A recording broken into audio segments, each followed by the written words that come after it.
In December 1979, Soviet troops invaded Afghanistan.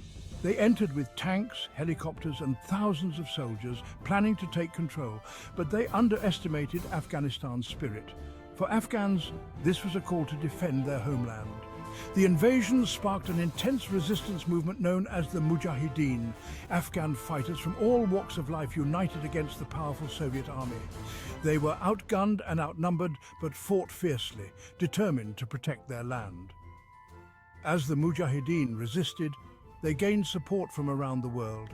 Countries like the United States and Pakistan provided aid, weapons and training, realizing the strength and resilience of Afghanistan's fighters against the Soviet forces.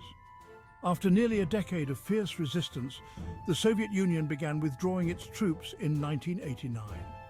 Afghanistan's resilience had won, and the once mighty Soviet forces left defeated, marking a significant victory for Afghanistan. The Soviet-Afghan War left a lasting legacy on Afghanistan. While the country faced many challenges afterward, its story of resistance remains a powerful reminder of Afghanistan's strength and spirit. Edit by Amarco.